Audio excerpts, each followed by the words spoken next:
Gautam neuro care brain stroke migraine fits brain and spine surgeries కి best neuro surgeon. Congress party Andhra Pradesh కు అన్యాయం చేసిందా?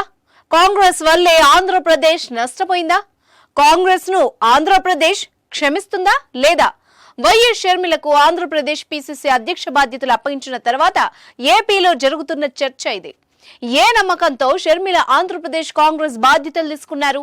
PCC అధ్యక్షురాలిగా Sharmila Andhra Pradesh లో ఏం సాధిస్తారు? ఒకవైపు జగన్, మరోవైపు చంద్రబాబు, పవన్ కళ్యాణ్, మధ్యలో షర్మిల వచ్చి చేసేదేముంది? ఇలాంటి ప్రశ్నలే కొనసాగుతున్నాయి. షర్మిల కాంగ్రెస్ లో చేరడం వల్ల ఎవరికి లాభం? చంద్రబాబు, పవన్ కళ్యాణ్ లాభపడతారా? అందరూ అంచనా వేస్తున్నట్టే జగన్ నష్టపోతాడా?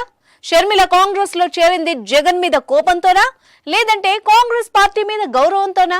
ఇలా కొన్ని వందల ప్రశ్నలు పుడుతున్నాయి.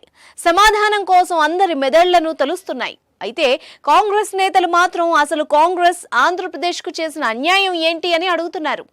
ఉమ్మడి ఆంధ్రప్రదేశ్ ను విడదీసి 2 తెలుగు రాష్ట్రాలను ఏర్పాటు చేయడం తప్ప ఏపీకి కాంగ్రెస్ చేసిన అన్యాయం ఏంటి అని ప్రశ్నిస్తున్నారు. రాష్ట్రాన్ని విడదీసేటప్పుడు ఏపీకి అన్యాయం జరగకుండా ఉండేందుకు కాంగ్రెస్ కీలకమైన నిర్ణయాలు తీసుకుందని, ఆ తర్వాత వచ్చిన ప్రభుత్వాలు ఆ హామీలను అమలు చేయడంలో విఫలం అయ్యాయని చెబుతున్నారు కాంగ్రెస్ నేతలు. ఇప్పుడు షర్మిలకు కాంగ్రెస్ పార్టీ పగ్గాలు ఇచ్చిన తర్వాత ఖచ్చితంగా తమ పార్టీ ఏపీలో బలపడుతుందని చెప్పుకొస్తున్నారు. ఏపీ కాంగ్రెస్ కు ఇప్పుడు షర్మిల లాంటి చరిష్మా ఉన్న నాయకత్వం అవసరం. తెలంగాణలో షర్మిల తన పార్టీతో ఏమీ సాధించలేకపోవచ్చు, కానీ ఆమె ఆంధ్రాలో తన ప్రాబల్యాన్ని చూపించగలదని నమ్ముతున్నారు. షర్మిల వైఎస్ఆర్ కుమార్తె.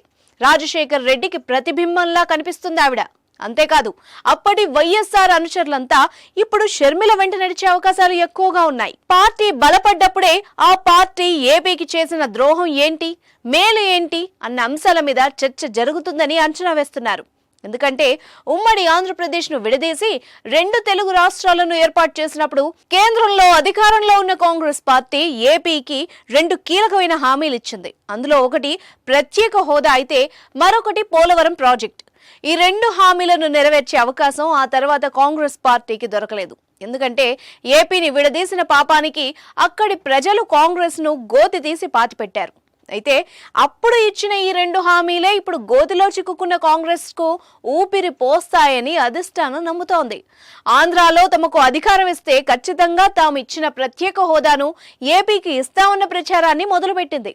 పోలవరం ప్రాజెక్టు నిర్మాణం తామే భుజాన వేసుకుంటామని, కేంద్రమే ఆ హామీని పూర్తి చేస్తుందన్న ప్రచారం కూడా మొదలుపెట్టారు. ఇక ప్రత్యేక హోదాను సాధించుకోవడంలో, పోలవరం ప్రాజెక్టును పూర్తి చేయడంలో ఏపీని పాలించిన 2 పార్టీలు విఫలం అయ్యాయి అన్నది ఏపీ కాంగ్రెస్ నేతలు చేస్తున్న ఆరోపణ. వాళ్లు నిర్లక్ష్యం చేసిన ఆ 2 హామీలే ఇప్పుడు కాంగ్రెస్ కు ఆయువుగా మారుతున్నాయి. ఇచ్చిన హామీలను నెరవేర్చని బీజేపీ సర్కార్ ఏపీకి అన్యాయం చేసింది తప్ప కాంగ్రెస్ ఏపీకి అన్యాయం చేయలేదని వాదిస్తున్నారు కాంగ్రెస్ నేతలు. కేంద్రంలో, రాష్ట్రంలో తాము అధికారంలోకి వస్తే ఖచ్చితంగా ఏపీకి ప్రత్యేక హోదా ఇచ్చి తీరుతామని చెప్తున్నారు. అంతేకాదు, పోలవరం నిర్మాణంలో ఇక జాప్యం జరగదని కూడా చెప్తున్నారు. అందుకే ఆంధ్రప్రదేశ్ కు కాంగ్రెస్ కావాలని, కాంగ్రెస్ అవసరం ఉందని గుర్తు చేస్తున్నారు. ఇక ఇదే నమ్మకంతో వైఎస్ షర్మిల ఆంధ్రప్రదేశ్ కాంగ్రెస్ పగ్గాలు చేపట్టారన్న ధీమాతో ఉన్నారు. వైఎస్ఆర్ ను జనం గుండెల్లో దాచుకున్నారని, ఆ అభిమానులంతా ఇప్పుడు షర్మిల వెంట నడుస్తారని, అదే జరిగితే ఖచ్చితంగా ఏపీ రుణం తీర్చుకునే అవకాశం కాంగ్రెస్ కు వస్తుందని చెప్పుకొస్తున్నారు. ఏ కాంగ్రెస్ నైతే గోతిలో పాతి పెట్టారో ఇప్పుడు అదే కాంగ్రెస్ అవసరం ఆంధ్రాకు ఉందని చెప్పుకొస్తున్నారు. సింపుల్ గా చెప్పాలి అంటే ఏపీకి కాంగ్రెస్ ఎక్కడ అన్యాయం చేయలేదు అన్నది ఆ పార్టీ నేతల అభిప్రాయం. మరి ప్రజలు కాంగ్రెస్ ని నమ్ముతారా?